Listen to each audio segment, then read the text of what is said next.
Hello student, embryology के इस paper में हमने फर्स्ट लेक्चर में एम्ब्रोलॉजी की डेफिनेशन और हिस्ट्री के बारे में स्टडी किया था। हिस्ट्री के दो एस्पेक्ट्स हमने स्टडी कर लिए थे, एंशिएंट एंड मॉडर्न हिस्ट्री। आज हम इस लेक्चर में एक्सपेरिमेंटल बायोलॉजी के बारे में स्टडी करेंगे।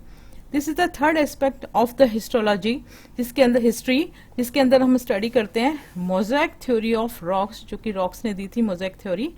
उसके बाद regulatory theory given by Driesch, third gradient theory of Child and organizer theory of स्पीमेन।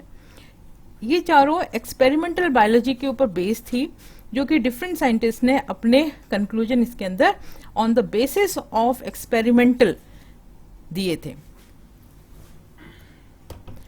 सबसे पहले इस मोज़ेक थ्योरी ऑफ रॉक्स के अंदर, जो कि विलियम रॉक्स ने 1888 में अपना कंसेप्ट दिया था, और उन्होंने बताया कि एम्ब्रियो के डेवलपमेंटल के दौरान इसमें एक प्राइमरी इवेंट जो होता है वो होता है डिफरेंशिएशन ऑफ सेल्स का डिफरेंशिएशन एक प्राइमरी इवेंट होता है in the development of embryo.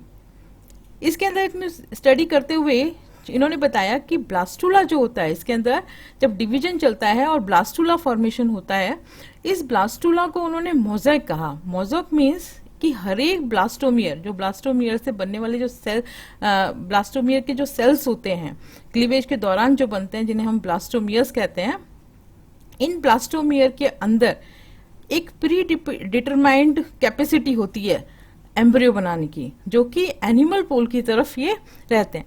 The animal pole is predetermined to the develop anterior part of the embryo. इसके अंदर ग्रे क्रिसेंट भाग जो है वो ब्लास्टोपोर बनाता है। मींस ब्लास्टुला जो है एक मोज़ेक होता है, और उसका हर एक सेल, या ये कहें कि ब्लास्टोमियर, एक प्री डिटरमाइंड एम्ब्रियो के पार्ट बनाने के लिए रिस्पॉन्सिबल होता है। तो ब्लास्टुला को उन्होंने मोज़ेक कहा कि इनके अंदर कैपेसिटी होती है एम्ब्रियो बनाने की in a fit cell. Next इसके नेक्स्ट जो थी, that is regulatory theory of given by the Driesch. इन्होंने इन्हीं की बात को आगे की तरफ बढ़ाया, और इन 1891 में ब्लास्टोमियर्स, जो कि सी अर्चिन के थे, उनके ऊपर इन्होंने स्टडी की, और उन्होंने ये कंक्लूड किया कि सेल जो होते हैं, क्लीवेज की जो सेल्स होती हैं, जिनको हमने 4 सेल, 8 सेल और मोरूल तक हमने स्टडी किया था, उनके अंदर जो डिवीजन है वो इक्वल होता है। मींस उसके अंदर डिस्ट्रीब्यूशन जो एग का होता है वो इक्वली डिस्ट्रीब्यूटेड होता है। मींस साइटोप्लाज्म जो है उनका वो इक्वली डिस्ट्रीब्यूटेड होता है, न्यूक्लियस एंड साइटोप्लाज्म। ब्लास्टोमियर के अंदर हर एक ब्लास्टोमियर जो डिवीजन के बाद बनते हैं, उनके अंदर इक्वल पोटेंसी होती है कि पूरे एम्ब्रियो को वो हर एक जो ब्लास्टोमियर है होल एम्ब्रियो बनाने के लिए रिस्पॉन्सिबल है। उनके अंदर पोटेंसी होती है होल एम्ब्रियो को डेवलप करने के लिए। इन्होंने बताया their fate is the whole is determined by the position occupied by them in the whole blastula. This type of development is called as regulatory development. उन्होंने इसको बताया था रेगुलेटरी डेवलपमेंट। इसके बाद आते हैं हम gradient theory of child. Gradient theory of child, जो कि ब्रोवरी और चाइल्ड के एक्सपेरिमेंटल के ऊपर कंडक्ट की थी, और उन्होंने कंक्लूड किया था कि इसके अंदर एक सिंगल फिजियोलॉजिकल ग्रेडियंट होता है, जिसका नाम होता है मेटाबॉलिक एक्सियल ग्रेडियंट, और जो कि सेल के, या ये कहें कि एम्ब्रियो के एनिमल और वेजिटल पोल के बीच में प्रेजेंट होता है, और जो कि सारी की सारी मॉर्फोजेनिक डेवलपमेंट जो होता है एम्ब्रियो का वो करता है, जिसको हमने इसको कहा था मॉर्फोजेनेसिस। तो ग्रेडियंट थ्योरी के अंदर दो पार्ट होते हैं, एनिमल पोल और वेजिटल पोल। ये एनिमल पोल और जो वेजिटल पोल है, ये जो है इनके अंदर मेटाबॉलिक रेट जो है वो अलग अलग होती है। अगर हम देखें कि वेजिटल पोल के अंदर मेटाबॉलिक रेट्स कम होती हैं, जबकि एनिमल पोल जो होता है उसके अंदर मेटाबॉलिक डेवलपमेंट ज्यादा होते हैं। नेक्स्ट आता है ऑर्गेनाइजर थ्योरी ऑफ स्पेरमैन। ये स्पेरमैन के एक्सपेरिमेंट्स के ऊपर ही डिपेंड था। 20th सेंचुरी में इन लोगों ने एक्सपेरिमेंट किए थे और इसी के कारण उन्हें नोबेल प्राइज दिया गया था 1935 में। इन्होंने एक इंडक्शन शब्द का प्रयोग किया था, इंडक्शन, एम्ब्रियोनिक इंडक्शन।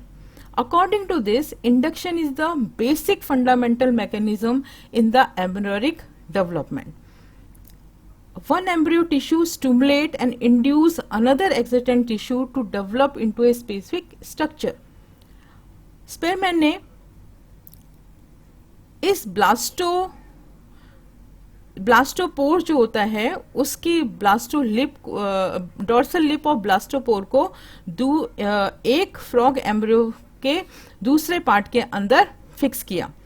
तब उन्होंने देखा कि डोर्सल लिप इंड्यूस करता है फॉर्मेशन ऑफ सेकेंड एम्ब्रियो। वो रिस्पॉन्सिबल होता है, डोर्सल लिप का जो सेल्स हैं that are responsible to induce the formation of the second embryo in the same embryo. जैसे कि डायग्राम में इसमें दिखाया गया है कि एक डोर्सल लिप का पार्ट जो है उन्होंने वहां के सेल्स को लेके एम्ब्रियो के ही दूसरी जगह पर उसे सिचुएटेड कर दिया। तो देखा कि कुछ समय बाद 2 एम्ब्रियो बन गए। इसका मतलब डोर्सल लिप जो है वो रिस्पॉन्सिबल है formation of the second embryo. ये थ्योरीज एक्सपेरिमेंट थ्योरीज यहाँ पे हम इनका एंड करते हैं।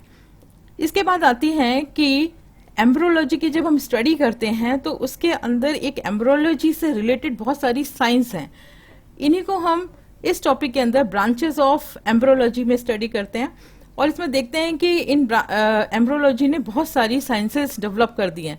जैसे पहली साइंस को हम कह सकते हैं क्लासिकल और डिस्क्रिप्टिव साइंस ऑफ एम्ब्रियोलॉजी, दूसरी कंपैरेटिव एम्ब्रियोलॉजी, तीसरी एक्सपेरिमेंटल एम्ब्रियोलॉजी, चौथी केमिकल एम्ब्रियोलॉजी और फिफ्थ इज एनालिटिकल एम्ब्रियोलॉजी। हमने जो प्रीवियस क्लास में डिस्कस किया था डिफरेंट टाइप्स ऑफ थ्योरीज, उसी बेसिस पे हम कह सकते हैं कि इन ब्रांचेस को भी हम स्टडी कर सकते हैं। जैसे क्लासिकल एंड डिस्क्रिप्टिव स्टडीज में हम इसमें ऑब्जर्वेशंस होती हैं different development of the embryo are described in detail. Comparative embryology में हम क्या करते हैं, एम्ब्रियो के डेवलपमेंट को कंपेयर करते हैं, compare the various animal with a view to gain a better understanding to developmental biology as a biological phenomena. Experimental biology, experimental history हमने पढ़ी है, उसी बेसिस पे के अंदर हम इसके अंदर मैकेनिज्म्स जो है डेवलपमेंट का और अंडरलाइंग प्रिंसिपल्स जो हैं, क्लीवेज है, मॉर्फोजेनेटिक मूवमेंट्स हैं, उनकी स्टडी करते हैं डिफरेंट एक्सपेरिमेंट्स करके। केमिकल एम्ब्रियोलॉजी में केमिकल्स मींस सेल्स के जो केमिकल्स होते हैं वो एंजाइम्स, ठीक है। उसके बाद मेटाबॉलिक रेट्स जितनी भी चलती हैं, जितने भी उसके केमिकल्स होते हैं, वो सारी की सारी डिपेंड करते हैं उनके डेवलपमेंट पे। Molecular biology, biochemical, physiology and biophysical techniques are involve to study the developing feature. Analytical biology के अंदर मॉडर्न डेवलपमेंटल बायोलॉजी जो होती है वो एनालिटिकल बायोलॉजी के रूप में हम इसे स्टडी करते हैं। तो these are the various branches of the embryology. Next हम करते हैं कि एम्ब्रियोलॉजी का स्कोप क्या है। आज हम एम्ब्रियोलॉजी को किस तरह से हम उसके बारे में स्टडी कर सकते हैं या कैसे आगे बढ़ा सकते हैं। डेवलपमेंटल बायोलॉजी की अगर स्कोप की बात करें तो इसके अंदर हमारी नॉलेज जो है है ना, knowledge in genetics, cell biology, physiology, evolution and ecology, ये सारी की सारी इसके अंदर अवेलेबल होती हैं। तो डेवलपमेंटल बायोलॉजी इन्हीं सब बायोलॉजी से रिलेट करती है, इनके अंदर इनको स्टडी कर सकते हैं। Phylogenetic relationship between the various animal group में हम इसमें एम्ब्रोलॉजी में स्टडी करते हैं, रिलेशनशिप देखते हैं, फाइलोजेनेटिक रिलेशनशिप। इसके बाद help us in knowing the origin of many congenital and pathological disease, जो कि एम्ब्रो के अंदर होती है, उसकी भी हम स्टडी कर सकते हैं। इसमें भी एम्ब्रोलॉजी का स्कोप है। दूसरा ह्यूमन वेलफेयर में, जिसके अंदर family welfare, fertility, improvement of the breeds of domestic and farming animal. Last is great applied value in the control of pest and vector of the disease. These are the scope of the embryology. अब आते हैं हम phases of ontogenetic development कि किस तरह से पूरा embryology को एज ए होल हम पढ़ते हैं। इसमें देखेंगे कि development of the organism is a slow and continuous process, change from simple to complicated and organized embryo. धीरे धीरे जो एम्ब्रियो है सिंपल से कॉम्प्लिकेटेड की तरफ बढ़ता है और ऑर्गेनाइज्ड एम्ब्रियो बनता है। इन डेवलपमेंट की डिफरेंट फेसेस जो हैं, जो कि हम इसमें आगे आने वाले लेक्चर्स में पढ़ेंगे और सिलेबस में भी यही है हमारे, जो कि हम इसके अंतर्गत पढ़ेंगे। सबसे पहले gametogenesis, then fertilization, cleavage, blastulation, gastrulation, organogenesis, growth and differentiation. These are 8 different process जो कि पूरे एम्ब्रियो बनने के लिए होते हैं। जैसे कि इस डायग्राम में दिखाया गया है, एक फ्रॉग के अंदर सेक्सुअल रिप्रोडक्शन हो रहा है, स्पर्म और oocyte का फॉर्मेशन हो रहा है। This is formation of sperm and oocyte is come in the process of the gametogenesis. Gametogenesis के अंदर आता है। Then second phase, after formation of sperm and egg, the fertilization process is happen और उसके अंदर जायगोट का formation होता है। This comes into the fertilization. Various process of fertilization जो कि coming lectures में आएगा। थर्ड इज क्लीवेज और सेगमेंटेशन। जायगोट बनने के बाद उसके अंदर सेगमेंटेशन और क्लीवेज होता है। माइटोटिक डिवीजन से ये एक zygote 2 cell, 4 cell, 16 cell, 1632 cell से डिवीजन होते हैं और एक मोरूला का फॉर्मुलेशन करता है, एक सॉलिड बॉल जो कि सेल्स या ब्लास्टोमियर से भरी हुई है। इस प्रोसेस को हम ब्लास्टुलेशन कहते हैं। जब ब्लास्टुला का फॉर्मेशन होता है, मींस ब्लास्टोमियर्स बन जाते हैं। This process is called blastulation. Blastulation के बाद प्रोसेस होती है गैस्ट्रुलेशन। ये जो गैस्ट्रुलेशन प्रोसेस है, इसके अंदर ब्लास्टोसील का फॉर्मेशन होता है, एक हॉलो बॉल बन जाती है। ब्लास्टुलेशन एंड गैस्ट्रुलेशन में अंतर ये है, ब्लास्टुला जो है उसके अंदर सॉलिड ब्लास्टोमियर भरे रहते हैं, बट गैस्ट्रुलेशन के अंदर ये ब्लास्टोसील के फॉर्मेशन के बाद मूवमेंट शुरू हो जाते हैं। 3 जर्म लेयर का फॉर्मेशन होना शुरू हो जाता है। ऑर्गोनोजेनेसिस, जैसे कि नाम से पता चल रहा है, ऑर्गन का फॉर्मेशन। ऑर्गोनोजेनेसिस मींस ऑर्गन्स का फॉर्मेशन। गैस्ट्रुलेशन के दौरान जब मॉर्फोजेनेटिक मूवमेंट से 3 जर्म्स लेयर का निर्माण होता है, ये जर्म लेयर जो हैं वही ऑर्गन्स का निर्माण करती है। जैसे अगर एक्टोडर्म बना है, वो नर्वस सिस्टम का निर्माण करेगी और इस एंडोडर्म फिर मीजोडर्म उसके इंटरनल ऑर्गन्स का निर्माण करेगी। ऐसे ऑर्गेनोजेनेसिस के दौरान ऑर्गन का फॉर्मेशन होता है। ग्रोथ, ऑर्गेनोजेनेसिस के दौरान जो बनने वाले सेल्स हैं वो शेप और साइज में बहुत छोटे होते हैं। मींस उनका मॉर्फोजेनेटिक मूवमेंट तो हो गया, सेल अपने फेट ऑर्गेनाइजेशन की तरफ पहुंच गया, लेकिन उसके अंदर ग्रोथ नहीं होती है।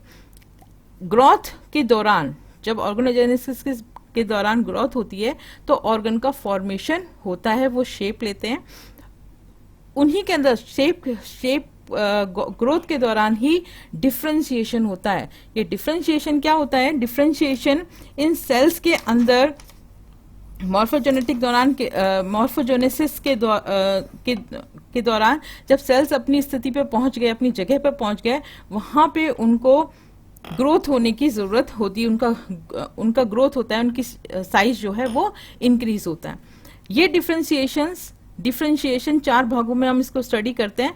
पहला मॉर्फोलॉजिकल डिफरेंशिएशन, जिसके अंदर शेप और स्ट्रक्चर जो है सेल्स की वो बदलने शुरू हो जाती है।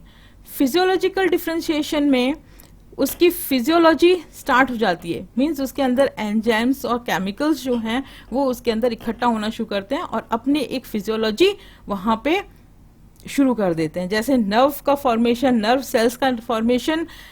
सेल्स का फॉर्मेशन मॉर्फोजेनेटिक डिफरेंशिएशन में होगा, लेकिन नर्व का कंडक्शन जो है वो फिजियोलॉजिकल डिफरेंशिएशन में होगा। इसके बाद कीमो डिफरेंशिएशन क्या कहलाती है? Chemical, on the basis of chemical in the form of ATP और एंजाइम्स। इसके बिना डिफरेंशिएशन होना इम्पॉसिबल है। इसके बाद आता है मेटामॉर्फोसिस, जिसको हम आगे डिटेल्स में स्टडी भी करेंगे। मेटामॉर्फोसिस मीन्स जब सेक्सुअल डेवलपमेंट होता है लोअर एनिमल्स में, उसमें लार्वल फॉर्मेशन होता है, और ये जो लार्वा है ये कभी एडवांस लार्वा ही होता है, और उसके अंदर जो ओरिजिन एडल्ट फॉर्म में जो स्ट्रक्चर आती है उसके अंदर कुछ ऑर्गन्स डिलीट होते हैं, कुछ ऑर्गन्स जो हैं वो नए बनते हैं। तो इसी प्रोसेस को हम मेटामॉर्फोजेनेसिस कहते हैं। तो this are the phases of ontogenetic development during the embryology. Means foetus के डेवलपमेंट में जो फेजेस में जो फेसेस हम पढ़ेंगे और जो इसको हेल्प करते हैं अडल्ट बनाने में, these are the different phases. Thank you. इसके बाद नेक्स्ट लेक्चर में हम एसेक्सुअल रिप्रोडक्शन और सेक्सुअल रिप्रोडक्शन के बारे में स्टडी करेंगे। Thank you.